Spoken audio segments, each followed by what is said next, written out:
Welcome back to our LLM series. Last time we explored foundation models. Today we're taking a historical journey through the evolution of neural networks. This is a fascinating story that spans over 70 years of research, false starts, breakthroughs, and incremental progress. Let's start at the beginning. The concept of artificial neural networks was inspired by biological neurons in the brain. Right. In 1943, Warren McCulloch and Walter Pitts created the first mathematical model of a neuron. It was very simple. It took inputs, applied weights to them, and produced an output if the sum exceeded a threshold. Then in 1958, Frank Rosenblatt invented the perceptron, which was one of the first algorithms that could actually learn from data. It could adjust its weights to solve simple classification problems. The perceptron generated huge excitement. People thought we were on the verge of creating truly intelligent machines. But then came what's called the first AI winter. In 1969, Marvin Minsky and Seymour Papert published a book showing that perceptrons had fundamental limitations. They couldn't even solve simple problems like XOR. This led to a major reduction in funding and interest in neural networks. The field went quiet for years. But researchers didn't give up. In the 1980s, several key breakthroughs revived the field. One was backpropagation, an algorithm for training neural networks with multiple layers. Backpropagation works by calculating how much each weight in the network contributed to the error, and then adjusting weights to reduce that error. It's still the foundation of how we train neural networks today. This enabled what we call deep learning, neural networks with many layers. Each layer learns increasingly abstract representations of the input. For example, in image recognition, early layers might detect edges and simple shapes. Middle layers might detect parts like eyes or wheels. Deep layers might recognize whole objects like faces or cars. But even with backpropagation, training deep networks was extremely difficult in the 1990s and early 2000s. Yes, there were problems with what's called vanishing gradients. When you tried to train very deep networks, the learning signal would become weaker and weaker as it propagated backward through the layers, making the early layers barely learn at all. Researchers developed various techniques to address this. One important innovation was better activation functions. Instead of sigmoid or tan functions, we started using ReLU, rectified linear units, which helped gradients flow better. Another crucial development was better initialization strategies for the weights and techniques like batch normalization that stabilized training. But perhaps the biggest game changer was the use of GPUs, graphics processing units for training neural networks. GPUs were originally designed for rendering graphics in video games, but researchers realized they were perfect for the massive parallel computations needed in deep learning. In 2012, Alex Krzyzewski, Ilya Sutskever, and Jeffrey Hinton used GPUs to train a deep convolutional neural network called AlexNet, which won the ImageNet competition by a huge margin. This was a watershed moment. AlexNet showed that deep learning could dramatically outperform traditional machine learning methods, at least when you had enough data and compute.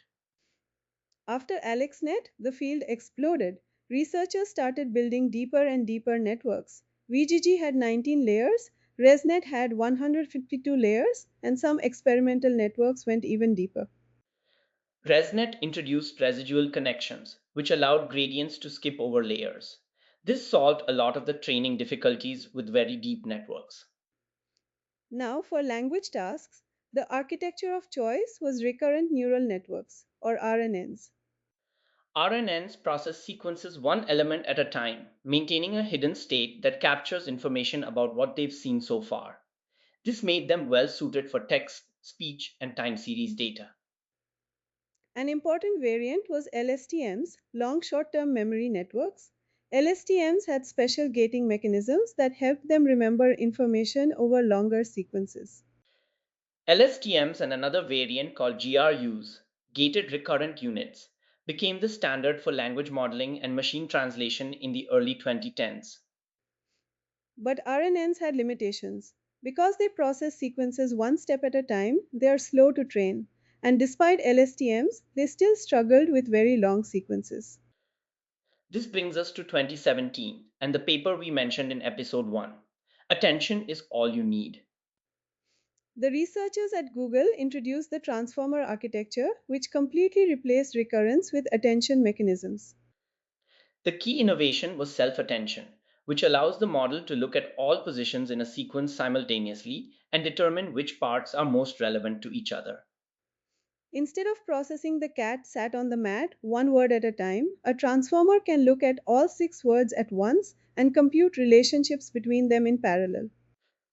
This made transformers much faster to train on modern hardware like GPUs and TPUs, tensor processing units, which are specialized chips Google designed for machine learning. Transformers also scaled better. When you added more layers, more parameters, and more data, performance kept improving in predictable ways. This led to what we call scaling laws, which we'll discuss in a future episode. But the basic idea is that there's a mathematical relationship between model size, data size, compute, and performance. After transformers were introduced, we saw an explosion of increasingly large and capable models. BERT in 2018, GPT-2 in 2019, GPT-3 in 2020, and many others. Each generation was bigger than the last, trained on more data, and demonstrated new capabilities that emerged from scale.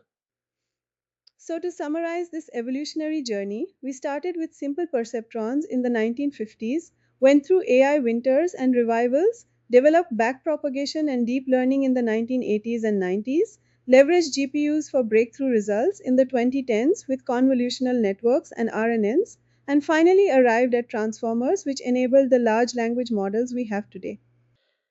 Each step built on previous work, and many of the core ideas like gradient descent and backpropagation have remained constant even as architectures evolved. It's a great example of how scientific progress often happens decades of incremental improvements, punctuated by occasional breakthrough insights. Next episode, we're going to dive deep into transformers themselves, the architecture that made modern LLMs possible. We'll explain attention mechanisms, how transformers are structured, and why they work so well for language. Thanks for joining us on this historical tour. Until next time, Keep learning and stay curious about